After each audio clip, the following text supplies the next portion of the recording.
There's so many talented girls out there. It's more of a guy thing. There's more action for women these days than there is for a lot of male heroes. They have it a lot tougher than guys do. It's no longer a male-female, it's everyone's an individual. Jane, stop the car! Now! You get the least respect in your own neighborhood. You get some directors that just love stunt people, and then there's others that don't understand action at all. A movie-based theme park typically has a stunt show in it. It's one of the main entertainment offerings. We actually launch a seaplane over a wall and at the audience.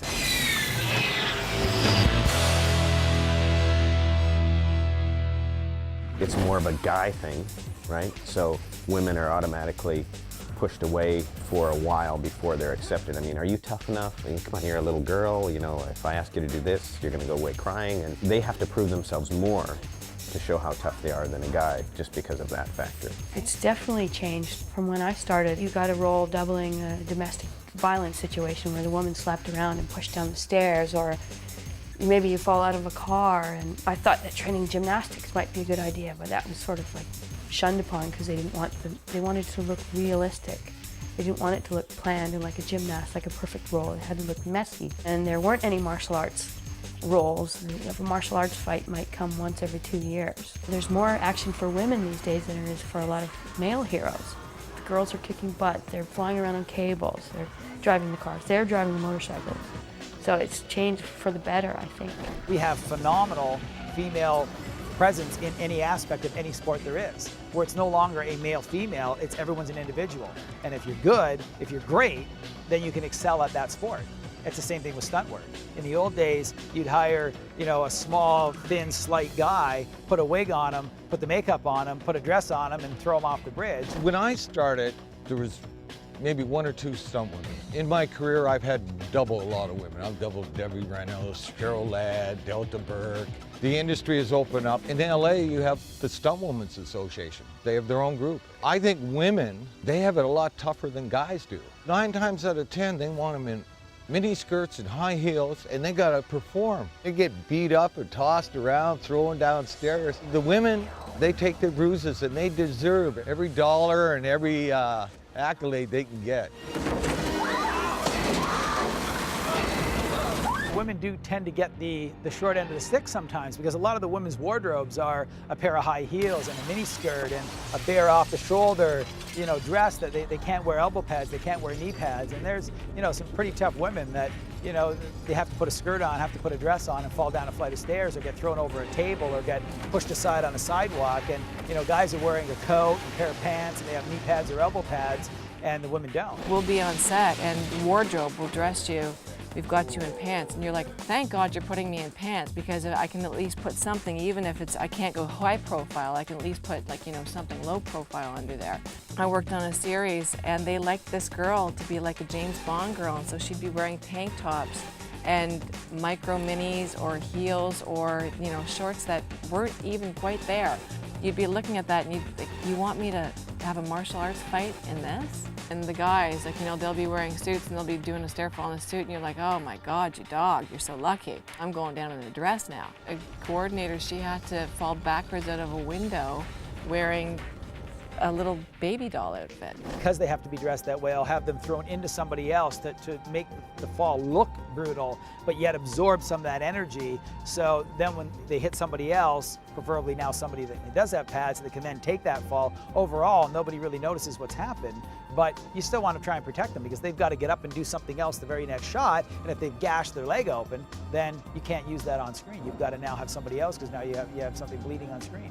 It can be frustrating sometimes when you know you can do a job. You know you can do that, and you've been working at it. And they'll make a comment, oh, well, she's a girl. And very rarely will you have it happen, because the guys know that the girls that they're pulling on, they're well trained for what they're going to do. Nowadays, they're getting out there and they're learning. They jump bikes, they do all that stuff because they have to, or the guys will take the job away from them. Raindrops are falling on my head, they keep falling. There's so many talented girls out there. There's a couple that I've worked with for the past 30 years that are Debbie Evans, who to me is the top stunt woman in the world. She has kids now. She's probably 50 years old and she's still the best. If you want to keep going in the business, you got to become a stunt coordinator. Well, that's an even tougher thing for women to get into, because they can't seem to get the respect that men do, just because directors, producers and stuff know these guys, know what they can do, and they haven't really looked at the women as much. When you get to a level as a stunt coordinator, I have to be more prepared. I have to know what I'm talking about. I have to be better than the guys, because you're kind of playing a role of the stunt coordinator. When you walk into a meeting with the director and the producers, they look at me and immediately you can see in their eyes, they're going, how could she possibly know anything about stunts or cars or motorcycles? So I have to research, I have to do my homework, I have to read the script, I have to have a plan.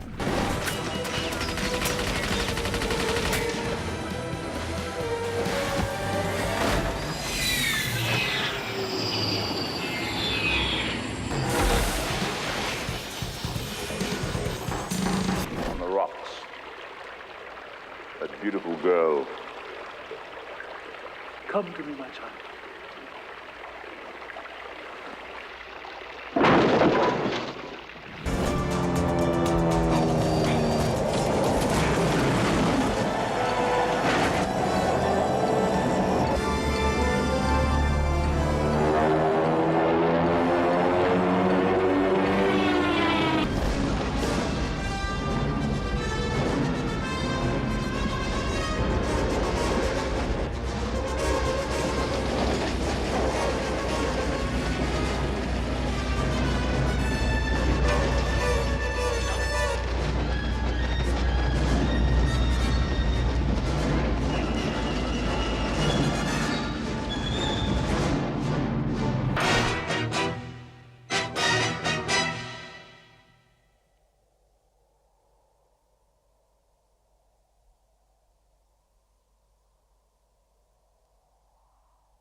You get some directors that just love stunt people and appreciate them, and then there's others that don't understand action at all. They're looking at their watch, come on, what's taking so long? It's only a high fall.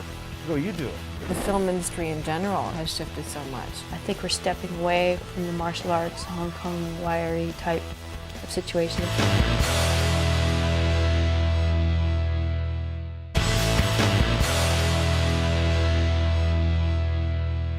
Basically, we're a bunch of little kids that never grew up. And we get to fight and we get to crash bikes and we never have to grow up. We just remain kids and we have this silly, very light attitude towards life, because you have to really enjoy it. And 99% of stunt people love their job. They look forward to going to work, and the crew really enjoys that energy. They're always very worried about us and be careful, and everybody likes the stunt people usually. You have a lot of repeat business, directors and producers that like to work with you because they trust you. When you're dealing with cameras, I mean, you're talking about $150,000 for a Panaflex. If you slide that car too far, the insurance company's not going to like you. I've worked with some directors that they don't care about us at all. Just get the job, get in there and get it done. They don't care whether we get hurt. I've had some words with producers on the set. They're looking at their watch, come on, what's taking so long? It's only a high fall. Go, you do it. It bothers me that they just think that it just happens that way, and there's lives at stake here. And you get some directors that just love stunt people and appreciate them because they know that they couldn't make their movie without them, and they wouldn't get the cool action shots that they do without them.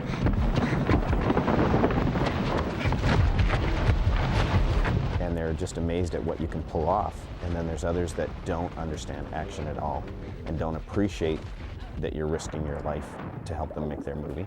So again, it goes from one side to the other. It just depends on the person. I've seen directors that really want to hurt stuntmen too. There's screamers, I won't mention names, but Michael Bay, I've seen him just go up to a stuntman and start ripping them apart. We all go on action, everybody! You get the least respect in your own neighborhood. You get far more respect from the big name American stars than you do here. But in the U.S., good stuntmen are pretty much on par socially with the lead actors or the stars. They're accepted for the talent that they are and the people that they are. I found that Canada has never respected the stuntmen. The stars realize how good we make them.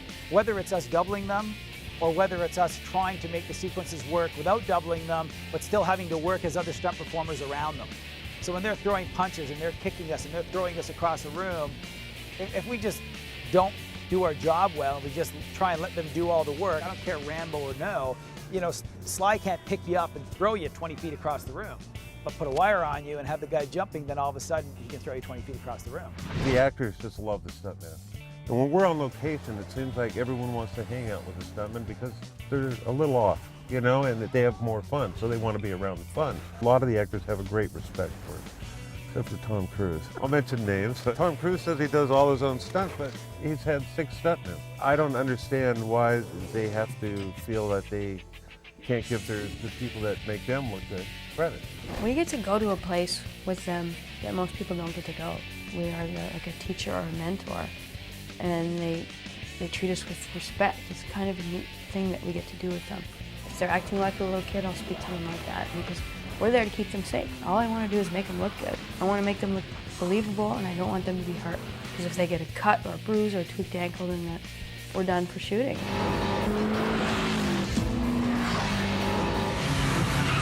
In the last 10 years, the industry has changed drastically, you know, because of CGI. There will always be a need for stuntmen because you can only do so much with CGI, and the public is becoming more aware of what CGI is, and they're able to tell that there was nobody in that car, you know.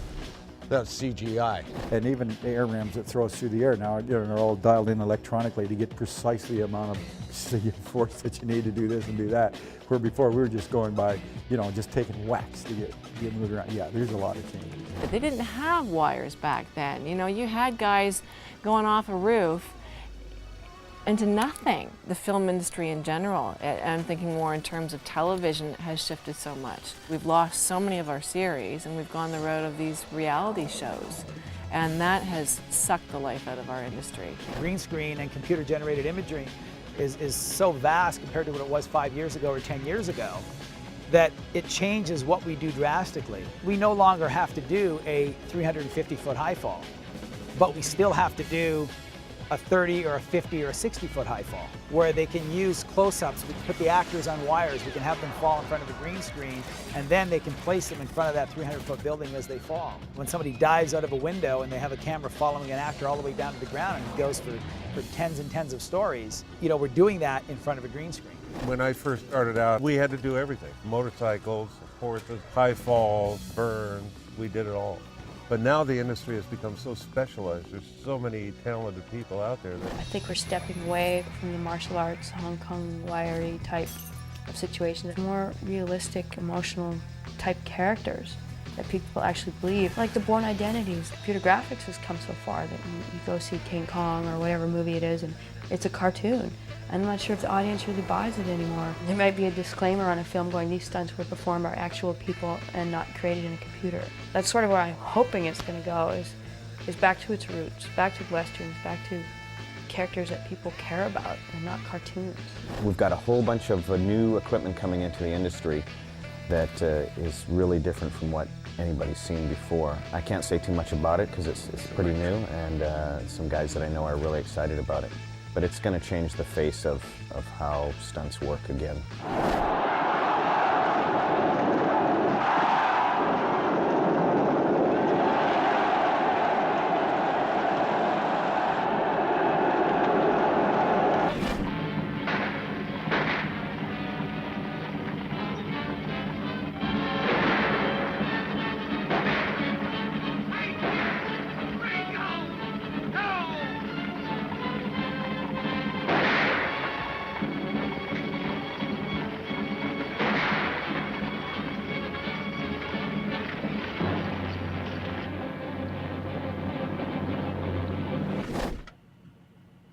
You're not thinking that. I sure am, boy. Ever heard of Evel Knievel?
should be honored, just the way actors get honored, writers get honored, wardrobe people get honored, and the visual effects people get honored. We see more and more movie-based theme parks occurring all over the world.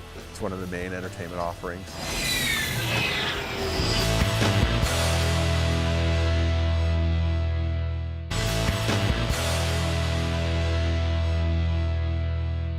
We see more and more movie-based theme parks occurring all over the world. They're being developed in Asia and in Europe, and so a movie-based theme park typically has a stunt show in it. It's one of the main entertainment offerings. We produce stunt shows for major Hollywood production companies, including Universal Studios, Warner Brothers, Paramount. We do both the design and the construction, and on some shows we actually operate the stunt show as well. A lot of the stunts that are done in our shows are modeled after real movie stunts that are performed in movies. People just like to see the real live stunt action happening in front of them. They know there's a sense of danger associated with performing in these shows, and I think just like seeing an auto race or a sporting event, they like to see live action stunts being performed right in front of them. Also combined with pyrotechnics and gas explosions and various other flame effects and special effects, so it kind of adds to the level of action. High falls are always popular because they're death-defying, but we also try and introduce a fair amount of motorcycle and vehicle action into the shows we do, and so vehicle action tends to evoke a lot of emotion. And then the last thing we do is something called show action equipment. A show I worked on called Waterworld, which is a live stunt show where we actually launch a seaplane over a wall and at the audience, and it crashes in front of the audience. So when you combine big pieces of show action equipment with live stunt action, you tend to get the best of both worlds, sort of the unbelievable happening with the very believable that's going on right in front of your eyes. We also do a 60-foot high fall with a person on fire, and they dive into a pool below. We have another show in Spain that we did where we hang a container from a construction crane and the doors blow open and we have somebody bungee jump out of it, and they land in the water and then come out of the water. They're actually shooting a gun while they're doing all this. This show, we're actually having somebody jump out of a container onto a roof. So it's a container suspended from a crane and the bike jumps onto a roof. It looks like it's a death-defying 60-foot jump, but he's actually only jumping a few feet from the distance from the container to the roof, so it's kind of an optical illusion.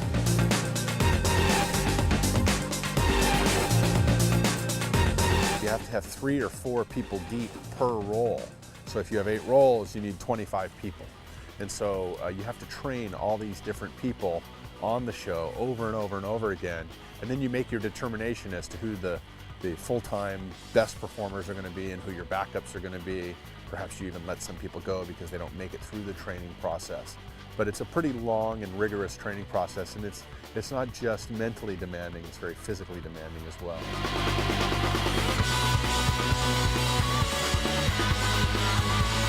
This is the type of show business I'm in, you know, everybody finds their niche, and this is our niche, so this is where we are, yeah.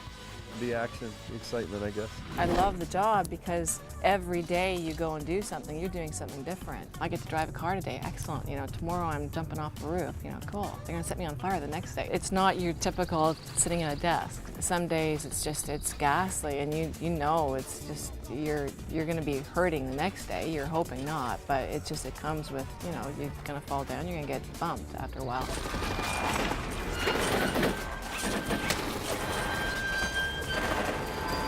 I think the public's a lot smarter than the movie industry gives them credit for, because there's so much computer graphics out there now, and people know when it's computerized. You know, they do like to see the real stuff, the real wrecks, the real crashes.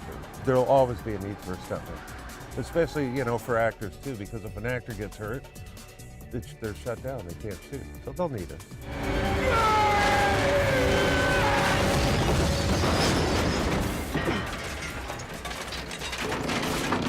It's still a tough job, but I think some of the younger guys coming in are a little easier to go with it than we did in the beginning. I'd like to see it go back to the series and the adventure series and put the passion back into filmmaking, and maybe even take some of the computer side of it away. You know, I know it's fascinating. It's absolutely fascinating what they can do with film nowadays.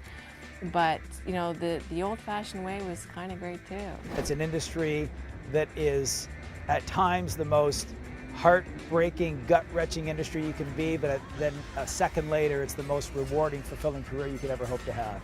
We joke around all the time and say, where else can we play this hard and get paid so well?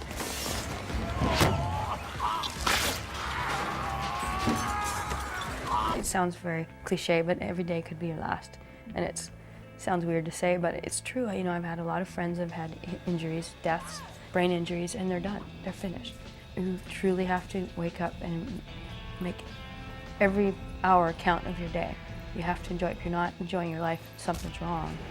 Because you could be in a wheelchair tomorrow. Like if I've broken my legs, and I think it's the greatest thing that could have happened to me, because I appreciate when I can go and run on the seawall. I just a big smile on my face, like this is cool. I get to go for a run.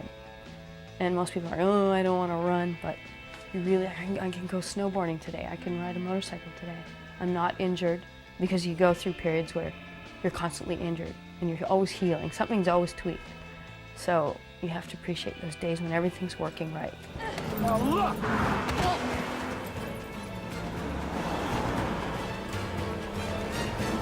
We need to talk! I'd like to do a movie with no CGI in it at all, and just advertise the movie as these are actual stunts performed by stunt performers. You know? No CGI, no cables, real stunts.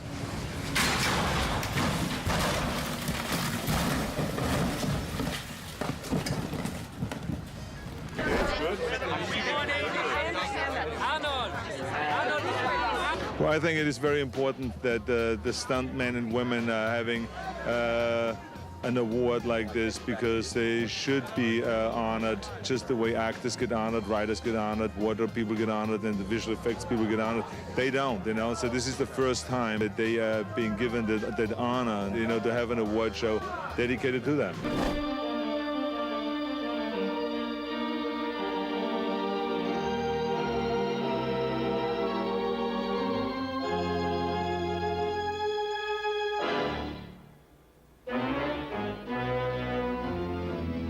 This show was overdue, wasn't it? It's about time we have a stuntman show. Exactly. I mean, just think about the things that you guys do and you girls do. I mean, you had more crashes than any internet stock. You've taken more dives than any Don King fighter. And you definitely have more scraped up knees than any White House intern. So what the hell, I mean, I think